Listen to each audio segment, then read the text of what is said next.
Welcome to Combat Sports Talk, a podcast dedicated to UFC and Bellator discussion, the MMA community, and combat sports in general. I'm your host, Ryan Smith, and joining me this week is the man with the keys to victory, John Keys. Hello. How is everybody today? I hope everybody's doing good, staying warm, not freezing, but warm. You know what? Yeah. It's funny thing about being here in Texas is that, we had, 2 weeks of like 60 and 70 degree weather in the middle of February, and then it rains, and then it comes back, it's wintertime again. Exactly. I just hope that my company opens up a place out in Costa Rica, because that's right there on the equator. I would be perfect there. IT, holla at your boy. Yeah, you could work on it. That would be it. If I could not have to go into the office and just work from home, that would be great. But yeah, the service desk would hate me forever if I did that. Well, so, let's go on. Let's talk about fights. It was a war weekend. We didn't cover it as such. Usually we define a war weekend as having three major fights in one weekend. That is what we had. Bellator 215, Matt Mitrione versus Sergey Kharitonov. We had Bellator 216, Michael Venom Page versus Paul Simtex Daley. And then on Sunday, UFC on ESPN, Francis Ngannou versus Cain Velasquez. 3 major fights in one weekend. That, my friend, is a war weekend. Indeed. There was rock'em sock'em all weekend. Surprisingly, Bellator did not disappoint that much. UFC did not disappoint as usual. Okay. It was a good weekend. It was a good weekend all around. All right. Well, before we get too far into it, let's go into the official decision. The official decision.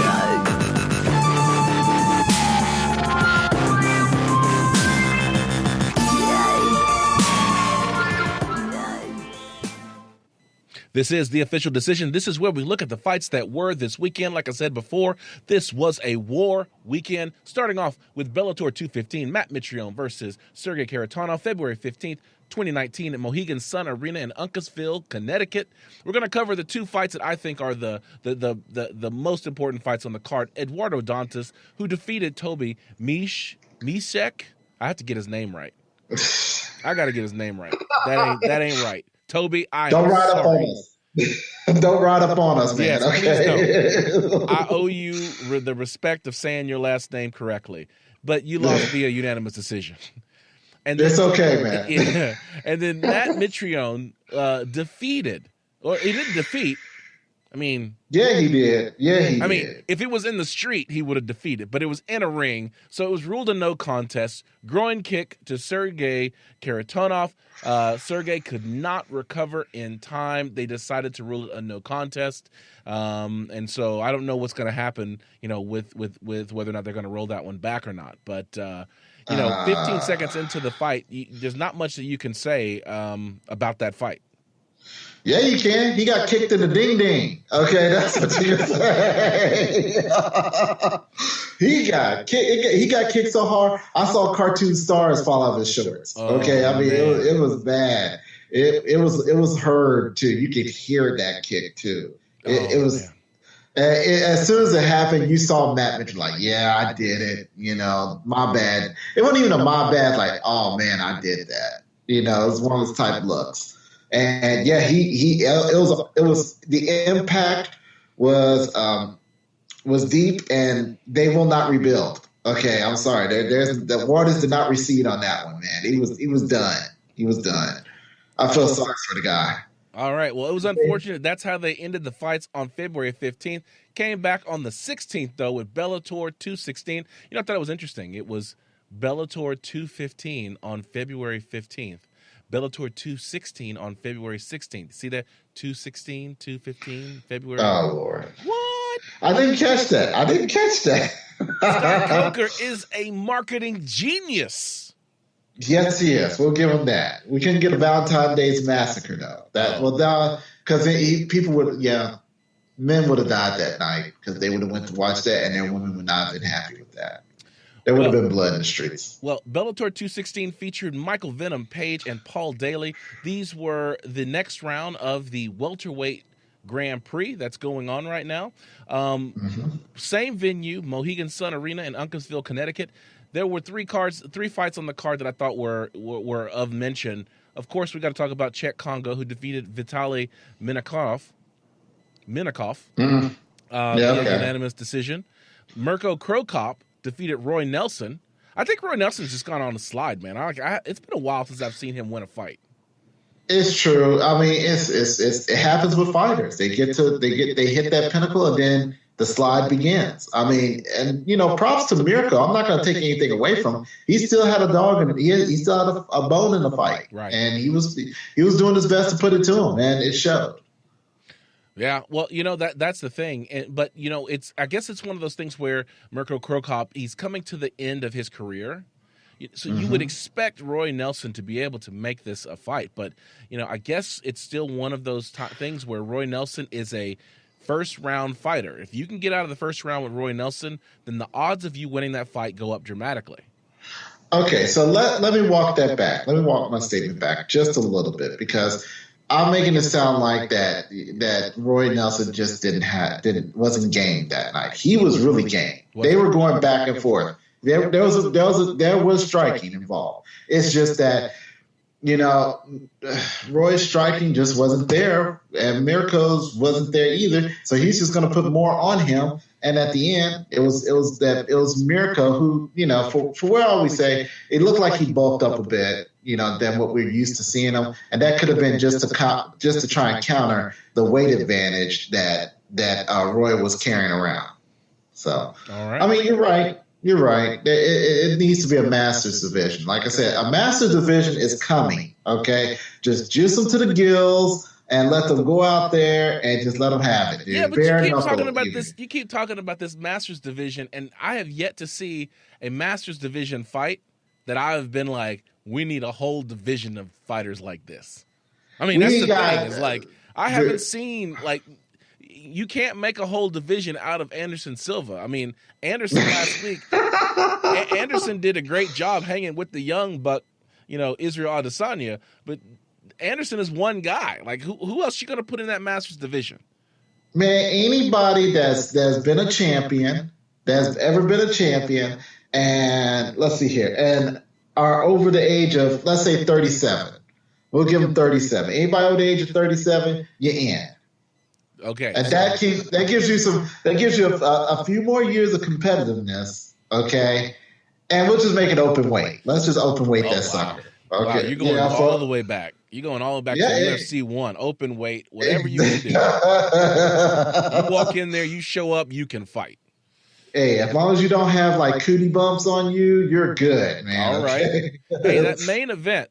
Michael Venom Page defeated Paul Daley via unanimous decision. I'm going to be honest with you. I watched this fight, and I was less than impressed.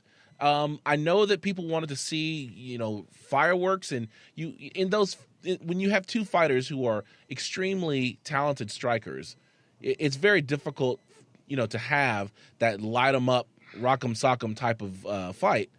Paul Daley had to play a strategic fight, but for me, he didn't throw a single punch in the first round. I have 5 minutes of just circling the ring. Michael Venom threw like 5.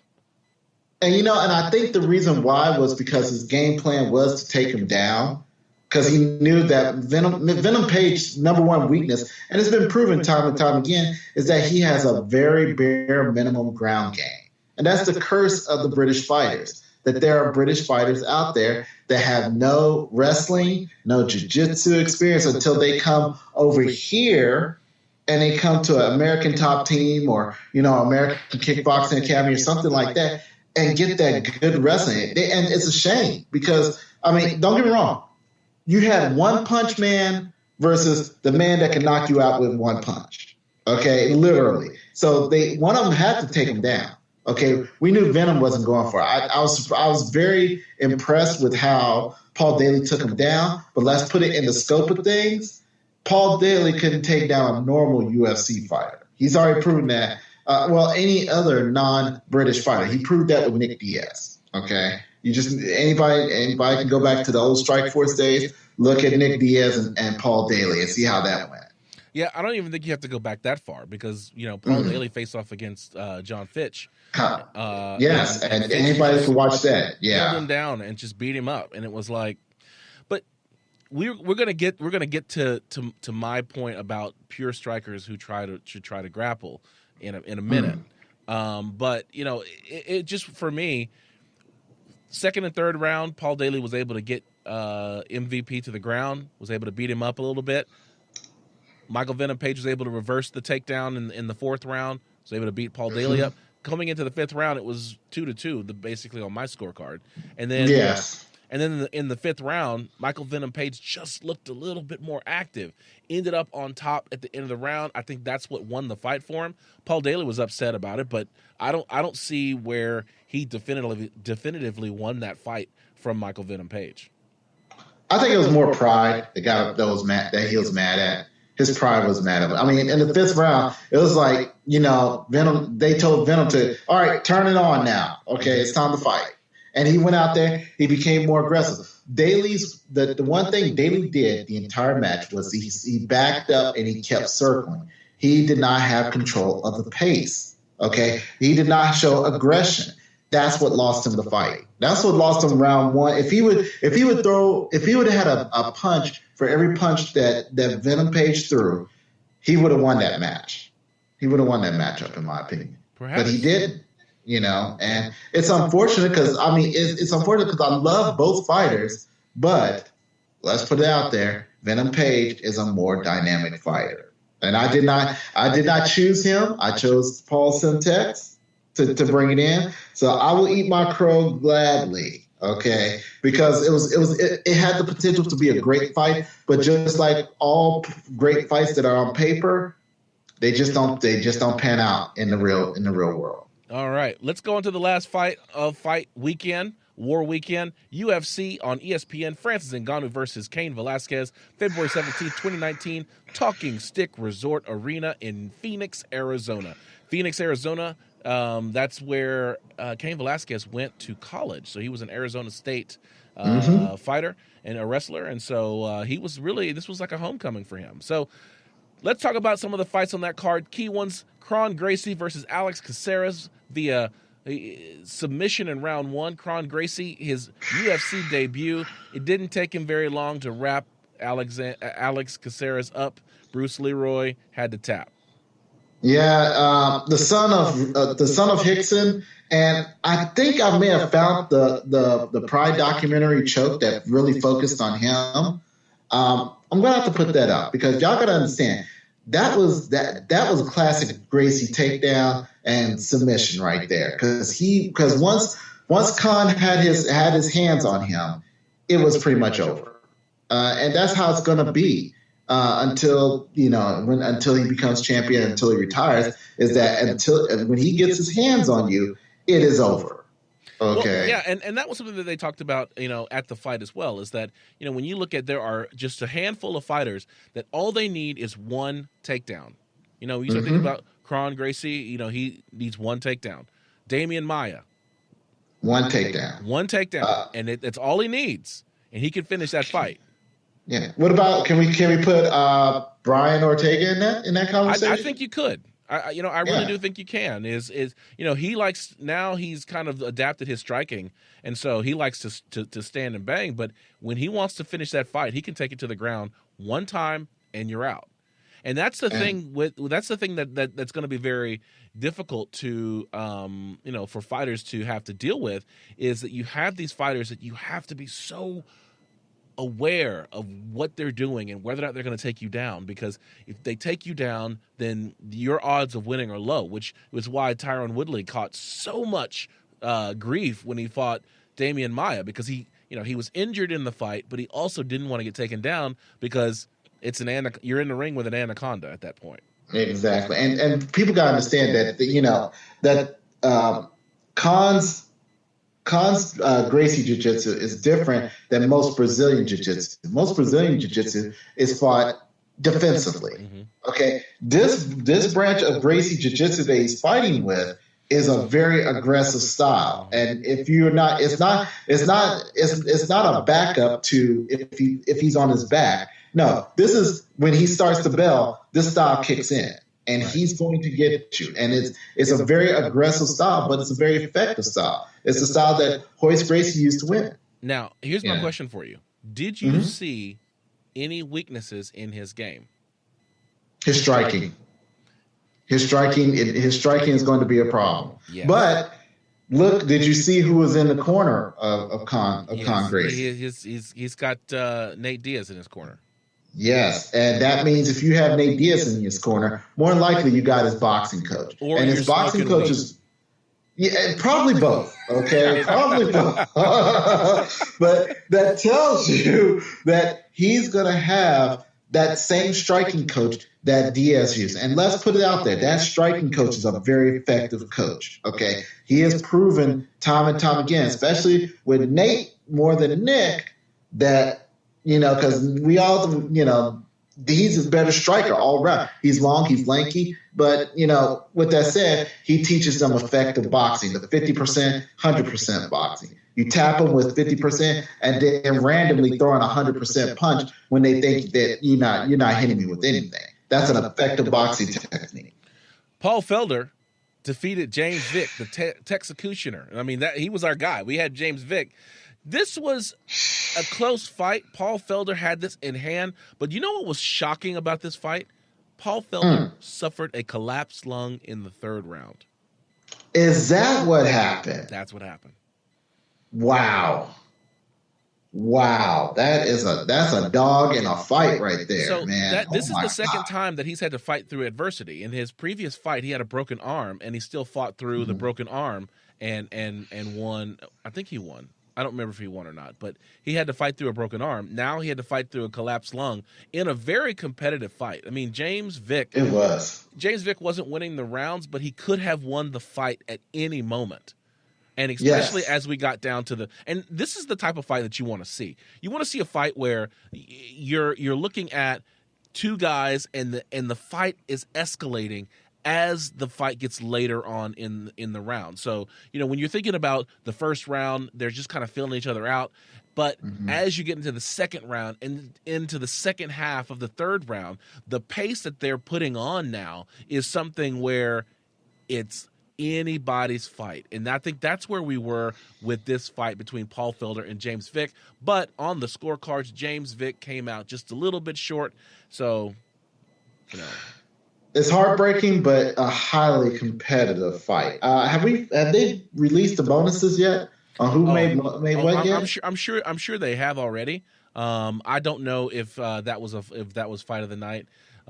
Just because they were the co-main event. The main event, though, was a very short fight. Are we going to call? If we call that, well, I'm checking it right now. If they call that fight of the night, I'm gonna be hurt. They shouldn't. But I'm gonna go ahead and introduce it. Francis Ngannou defeated Cain Velasquez via knockout in round 1. It was a 26-second fight. That is a buffer factor fail. Yes, it was, man. It was brutal, dude. And the thing is that just for the people who may be new, the buffer factor says that a fight has to last at least as long as it takes to announce it. It takes for a main event. It takes Bruce Buffer about 2 minutes and 20 seconds to announce the fight.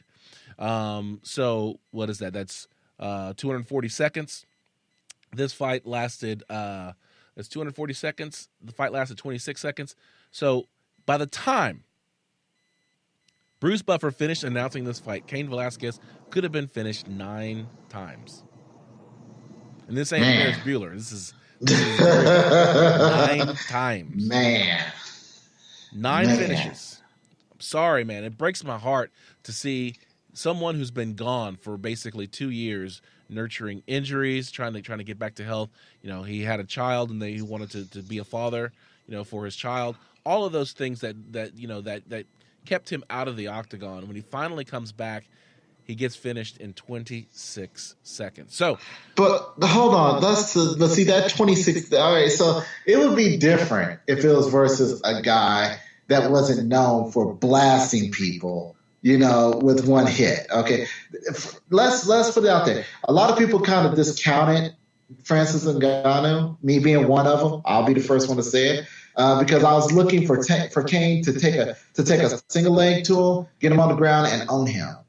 It wasn't going to happen, and it was, that he potentially, with that knockout that they gave, that Francis gave him, he potentially has another injury to deal with now, a buckled knee. So we'll see in the coming days if he's all right and if he comes back. So here's the thing, I was pretty upset about this fight after watching it, because everyone's giving Francis Ngannou the you just defeated Cain Velasquez. Oh, you're the great knockout artist. And it's like, wait a minute. Yes, you won the fight. Clearly, the fight needed to be stopped. Cain Velasquez was not able to intelligently defend himself. But I found it difficult to see where Cain Velasquez was actually knocked out by. Okay. Don't just hold on. I'm letting you go. I didn't see it, and so it was like I saw a bunch of missed punches, but I didn't see something that I could say that is what knocked Cain Velasquez out. And I was pretty adamant about this was not something that Francis Ngannou should hang his hat on. Now, subsequently today, I was able to watch a slow-mo video of the exchange that ended the fight, and there is a small short uppercut that catches Cain Velasquez, and so I was like, okay, even though I don't feel like Francis Ngannou knocked out Cain Velasquez, what I do believe is that there was something that I can point to and say this was a punch that could have hurt Cain Velasquez, and so I could have peace. Here's the problem, and then I'll come back to you. The problem is that I watched the post-fight press conference, and Cain Velasquez is a person that always is, is a great sportsman. He's fair and he's honest about what happened. And what he said was, "I was not hurt. Francis Ngannou did not hit me with anything that rocked me, that put me into a position that I was in danger. Basically, he said, I took a step, my knee popped. When I adjusted my position, it gave out, and that's when I went to the ground. That that Francis Ngannou capitalized on him falling, and that is what caused the fight to end, because the ref saw his knee give out, and that's when the ref stepped in. So this short uppercut that everyone's pointing to is saying that Cain Velasquez got rocked. Cain Velasquez is like, listen, I was fine. It was my knee that popped right before it gave out, and when I readjusted, and you can go back and look, if his knee pops right before he steps and then it falls, then the punch had nothing to do with him going down. So, I even though I've come back from Cain Velasquez didn't get knocked out, I've stepped back from that because there was a punch that you could point to, and we never know because we weren't in there and we didn't get hit by it. But the fact is that Cain himself said, I was fine. I was never in any danger. My knee gave out, and they had to stop the fight to protect me. And so I'm going to stand on that. I believe Cain. Sorry, Francis. You get the W, but I'm not crediting you with the win. Okay, so here's the counterpoint. Okay, and once again, I'm a huge Cain Velasquez. I think he is a very good representation of how a champion should hold himself. Okay, if he gets beat, he says, "Hey, I got beat." Okay, if he wins, he says, "Hey, I won." I saw the punch. Okay, but I had to go back a couple of times, and I saw the punch to hit him too, and. To say, Cain sat there and said, I was never in any trouble. But at the same time, he said he got caught when he was in the ring. Okay, he said it. Hey, I got caught. I went in too fast. I got caught. It is what it is. All right. I don't want to say that's a case of the It wasn't that bad, but hey, dude, you called it in the ring. You got popped and you went down. Okay, I think he was that it was a contributing factor that his knee buckled, but I wouldn't say that for him to say that he wasn't hurt at any point by his punches. I don't want to say all that. I think there was too much pain coming from his knee to really realize that, hey, this punch actually messed me up pretty good. So that's how I'm going to sit with it. All right. I mean, because the world may never know. Okay, it's one of those things. The world will never know, and the record book will always show that Francis Ngannou won by knockout. That is the official call, and so that is what I'm going to accept. I think Kane accepts it as well, but here's the deal. Mm-hmm. Francis Ngannou escaped Curtis Blades with a knockout, and it was a clean knockout, and I had nothing to say. Francis Ngannou escaped Cain Velasquez with a buckled knee. That Francis Ngannou does not have the grappling and submission game that he needs to be able to be a competitor. And he is getting by these flash knockouts and things like that, but it cannot sustain him. And that's the only thing that I keep coming back to, is that people think that Francis Ngannou is the best thing since sliced bread, that he is the heir apparent to the title, but he has a major hole in his game, and it just so happens that it hasn't been exploited yet. Stipe Miocic showed us how to beat him, but unfortunately, Curtis Blades got knocked out before he could do it. Cain Velasquez, he had his knee give out. So, with that said, we're saying that he escaped. I mean, it's just like he's the Death Star, and there's a trench in there that we need to hit. Until you hit that trench, he's still going to destroy you. Okay, to say that he escaped, yes, he has a weakness. He has a definite weakness, and until his camp treats that weakness, it's gonna be they're doing him a disservice. I mean, if I was his camp, every day that he's not training for a fight, he's rolling on the mat with somebody. And unfortunately, there's only just a few heavyweight fighters in that division that have wrestling skills that can really give him a threat and make him lose. And Curtis Blades is one. Stipe is another. Cain Velasquez should have done it, but guess what? That might have been his last fight, dependent on his knee injury. So we need better fighters. I mean, does Francis Ngannou be the catalyst to make that next evolution of heavyweight fighter come in there with a seriously legit ground game? Because Stipe, I mean, yes, we have Daniel Cormier in there right now. Okay, and Daniel says as much as he wants to go out there and beat him, he's not going to do it. He wants to avenge his teammates' loss, which is cool, but he's never going to do it because he's only got 1 or 2 fights in him, okay, to do it. So what needs to happen is that there needs to be a next evolution in the heavyweight division, and 2 things need to come out of it: better cardio and a serious ground game. Okay, if that's the division that makes the wrestlers, that's the division that makes the wrestlers. All right, well, I'm going to let you have the last word on that. Let's go into the next segment where we look at the headlines that are making waves in the wake of the war weekend. This is Finding the Angles.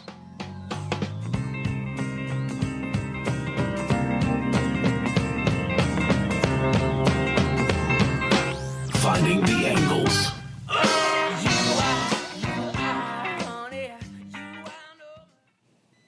This is Finding the Angles. This is where we look at the headlines that people are talking about in the UFC and the MMA world. The first one that we have this week is Nick Diaz says he is not coming back unless you make him an offer he can't refuse. And Dana isn't going to do that yet. Dana don't like him that much. Yeah, we might as well call the swan song on Nick Diaz. He's done what he needs to do. He's beaten who he needs to beat. He don't really care. He doesn't have that energy. He's not hungry anymore. Yeah. Okay. I think that's it. Yeah, I think he's not hungry. He's not hungry. The only fight that I could see him, I could see him maybe fighting the Anderson Silva fight in Curitiba, just because that fight was ruled a no contest. But that's about it. I don't really see Nick Diaz fighting anybody else that I really want to see. Especially if it has 170 or 185. Oh yeah, if it has a belt around it, he'll come back. But nobody's about to give him that. Yeah, Tyron Woodley's not going to fight him. I mean, he's got two guys that he needs to really face. You got at 185, Robert Whitaker's got bowel problems, so he's got two guys that are waiting for him to. So it's like there's nothing for you left in the UFC. So I think that Nick Diaz saying that he's not coming back is probably a safe bet, unless you pay him a lot of money, which I don't know that he's got that. He's got that anymore. Let's go to the next topic. So, featherweight tourney, the Bellator, is saying that they are getting ready to spin up a 16-man featherweight tournament. So they had so much success with the heavyweight Grand Prix. The welterweight Grand Prix is actually doing really well right now. And so featherweight is the next one. I think that Bellator may have found the secret sauce to be able to actually compete with the UFC. Yes, Professional Fight League actually made the formula. In my opinion, they did a tournament format, and how it should be. There should always be a tournament going on to determine the number one. Once they have that champion, then they reshuffle the deck, bring it. Those who lost get shuffled out. We bring in some newer talent, and they just go back at it again. And that's how it always should be. Well, what I like about it is what they're doing with the welterweight Grand Prix.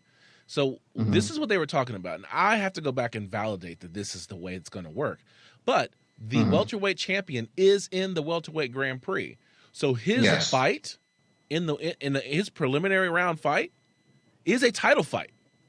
If he gets beat, then the person who beat him carries that belt to the next round. Holy moly!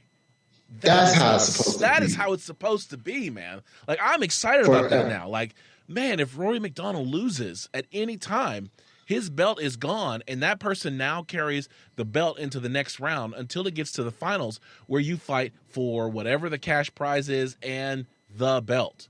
And I hope that they do that again, because they weren't talking about it for this when they were covering the featherweight tournament. They weren't really saying that it was going to be for a title as well, because they were like, well, we'd like to get the champion in there, but it's for a cash prize, a multi-million-dollar prize. They have to do this. It has to be. Every time you do a Grand Prix, the belt has to be on the line. The champion competes, brings his belt into the ring, and then you have to, if you want to be the champ, you got to beat the champ. And the champ has 4 fights. He already knows who he's going to have to fight. I love it. Exactly. That's how, honestly, that's how it should have been. I mean, they, like I said, put the top 16 in there. Like I said, when it's all said and done, people get shuffled out, people get shuffled in. We do it all over again. I can't understand how is that so difficult to do in UFC. I cannot. And the reason why that they don't do it is, I think it has to deal with the money thing. They want to, pay bills right now and go for super fights and make double champs and such. And it drives me nuts. Yeah, I'm starting to look at Bellator differently. That I think that what we are looking for here in the MMA world is a legitimate ladder. And I think that when you do a Grand Prix, some type of tournament, you build a ladder that you can then say X beat Y, so therefore X is better than Y. Yes, and it validates, and it's always living. It's a living bracket, okay? It never slows down. You will never be like, well, why is this person in this? He beat these guys over here. That's the reason why. Look at the last tournament. That's the reason why he's number 3. This is the reason why he's number 2. This is the reason why we have a champion. Right. That's how it's supposed to be done. That may be the clincher. Now we just need to get some really good quality fighters, and even then, or better yet, they need to get a marketing team that develops the fighters that they have there. Start telling their stories, because I know there's some great stories in Bellator. Okay, and of course, they're getting the old UFC fighters. I didn't know half the fighters. I didn't know that John Fitch was fighting in Bellator until then. I was like, whoa, He's John Fitch is who's fighting Roy McDonald. So basically, John Fitch, because of the luck of the draw, got a title shot. Exactly. Okay. How amazing is that? That is awesome. Okay, it's like I said, if UFC did that, there would be no more problems. There wouldn't be anything we'd have to complain about. Okay. So speaking about things that we need to complain about, there's somebody who was complaining, and that is Anthony Lionheart Smith. He finally responds. Colby Covington has been a jerk for a very long time. And this weekend, Colby Covington was like, John Jones posted something on his Twitter page or whatever. It was about, the champ versus the hungry lion, and Colby Covington makes this snide response to John Jones saying, don't look, why don't you go and no one's looking, why don't you go and snort some picograms? And Anthony Smith, we already said how Anthony Smith does not tolerate trash talking, doesn't tolerate any of this, annoying promo talk. He went in. He does not. Here's what he said. He says, it's played out, Colby. It's not funny anymore. Stop throwing shade at my fight. Also, I heard you have an issue with me getting a title fight. Next time I see you, we should talk about that. Or you're going to tuck your tail and hide in the corner of the gym like you did in Chicago. So It's like, woo. I had to respond to that one. I was like, shots fired. Cousin Anthony ain't taking anything off of Colby Covington. Wow. Yeah. And what Colby gonna do? He didn't say what nothing. Colby gonna do. If he didn't check it over the weekend after that, Platinum Perry threw a ring on his girlfriend's finger. Yeah. And Colby hit him with the, hey, it's good to know, something to the effect of, that's great to know that there's a law in Florida that you can marry your horse. And I was like, dude, you really don't want Platinum. Platinum's the one person that you don't do that to, because Platinum will show up on you. Okay? He's that dude. This is what's so interesting about what Anthony Smith said. You heard he referenced, or are you going to tuck your tail and hide in the corner of the gym like you did in Chicago? Oh, he told us everything he did. Okay, yeah. So Anthony Smith was talking about the fact that Colby Covington has pissed so many people off that he's forgotten who all he's pissed off. And so what's happened now is Colby can't train in the same place as the other fighters because he's always looking over his shoulder. And so what happened was he went to Chicago, and even though they were training at the UFC facility or wherever the UFC had staged, the training for the card, Colby went and found another gym, but he didn't know that the gym was owned by Anthony Smith's manager. So Anthony Smith shows up in Chicago, and he says he sees Colby Covington training by himself in a corner, and he's looking over his shoulder, cowering, because he doesn't know if one of the people that he's talked smack to is just going to roll up on him and smack him in the back of the head. Hey, that's what you get. You live by the sword, you will die by the sword. Right. Hey, homie. Hey, just be careful what you say and how you say it, because it's going to come back to you. That's right. So, listen, I am not. I find it hilarious. I think it's hilarious. I think that, in a sport where you're supposed to have some level of respect and some propriety, when it comes to your fellow fighters, I know that part of that sport is talking smack. That's how Conor McGregor got his claim to fame and things like that. But Colby Covington has gone so far out in right field that it's just, it's not the ethos of the sport. Nobody likes it. Like, nobody likes it. And you can't even say, oh, I see what you're doing now. You're just trying to promote. You're trying to do your thing. It has gotten to the point now where the exploitation of women in the videos that he does and the constant promoting of Donald Trump, which is unrelated to the UFC at this point. Right. It's just so tired. It is. And, you're right. There was a point where everybody saw like, okay, Kobe, we see what you're doing. You're just trying to get a fight in there. We get you. But he amped it up. And he kept amping it, kept amping it, to now everybody in the division that didn't even have it. There's not just the division. Everybody on the fighter roster wants a piece of Colby Covington at this point.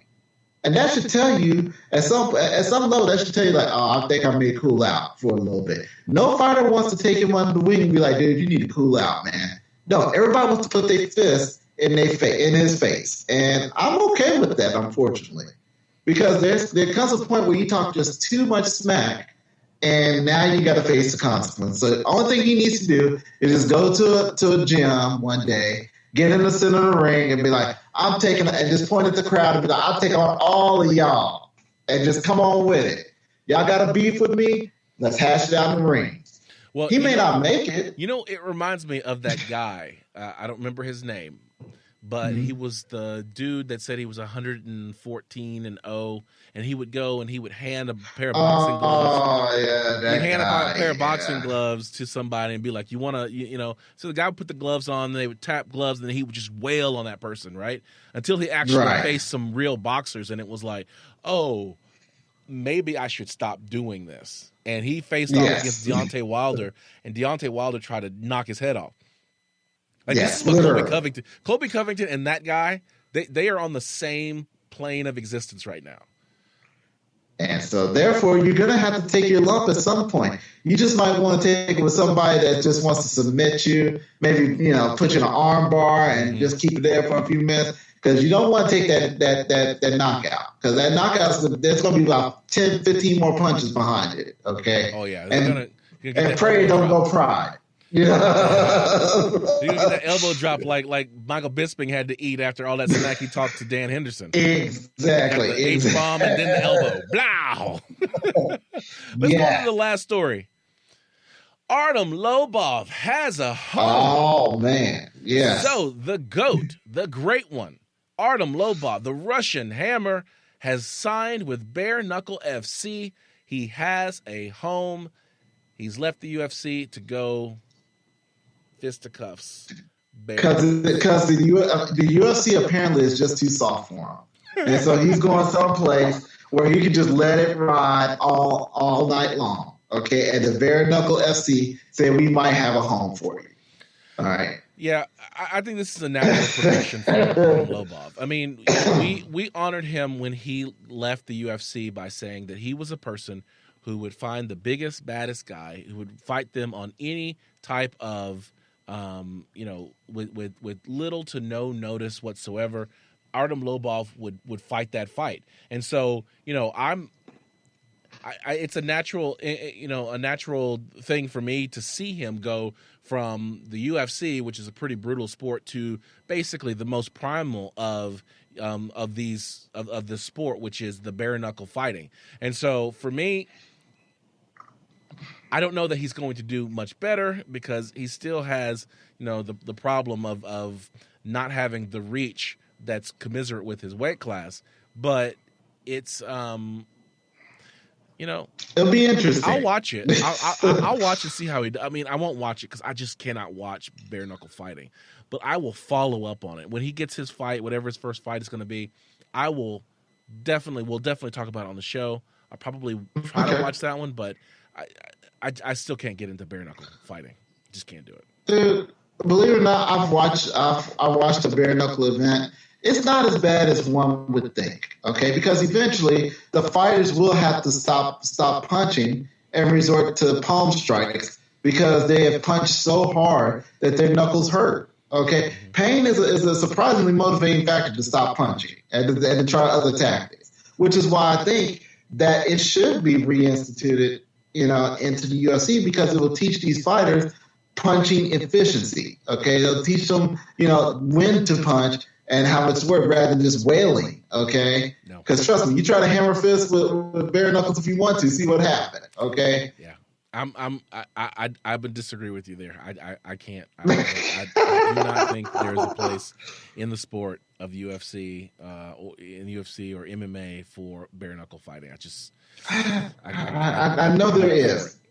I'm not for it. I know there is, my friend. I know there is. Okay, because like I said, it would literally it would make, some people think it would make for a boring fight. No, it would make for a very a more intense fight, because now they're going to incorporate that grappling style into their fighting. Okay, they're not just going to hang back and just throw strikes all day. They're going to incorporate all factors of MMA into a fight, because you just can't continuously punch somebody, unless you've been a veteran of some brawl and you've calloused up your knuckles so much that you can continue to punch like that. It's just not going to happen. All right. Okay. All right. I still disagree. I am not into it whatsoever. But I definitely understand. Like, just people can't understand why I like MMA so much. I love it. I can see that you've got a passion for the bare knuckle stuff. Good on you. We'll call it when someone notable, like when Chris Lieben, if he comes back and fights again, or Artem Lobov, okay, or maybe even if Johnny Hendricks sees fit to try to get his face punched with bare knuckles again, we'll cover it. We'll cover. Yeah, he got blown up, dude. Did he? He got destroyed. Bare knuckles lasted maybe a minute. It was bad. But yeah, we covered it on the show because it's Johnny Hendricks and he's a hometown guy, so we're gonna cover it. But it's not for me. Let's go on to the fight card.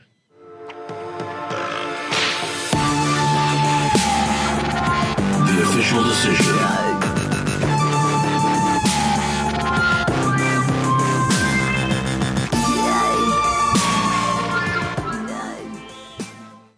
This is the fight card. This is where we look at the fights that are coming up this weekend. We've got two major events coming up this weekend, Bellator and the UFC. We're going to cover Bellator 217, Gallagher versus Graham, Saturday, February 23rd, 2019 at 3 Arena in Dublin, Ireland.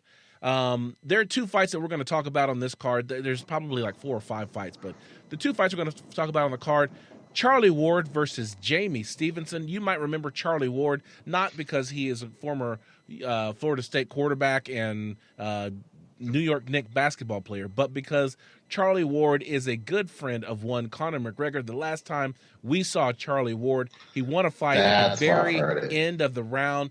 Conor McGregor jumped into the ring and then got into it with the referee, and you guys the start of his shenanigans. And pun intended, yeah. Start his shenanigans. But also James Gallagher is fighting versus Stephen Graham. That is the main event, and James Gallagher is also in the Conor McGregor stable, as I recall. This was the guy that Mac Life had followed, and remember, and then he was fighting and got just destroyed. And everyone was like, wait, you talked all the smack like you're the next Conor McGregor, and then you got destroyed. And he's like, it's a fight. That's what happens sometimes. I'm just going to have to bounce back.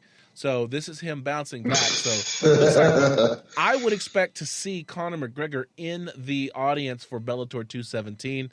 Hopefully he will sit his tail down and watch the fight like a normal human being.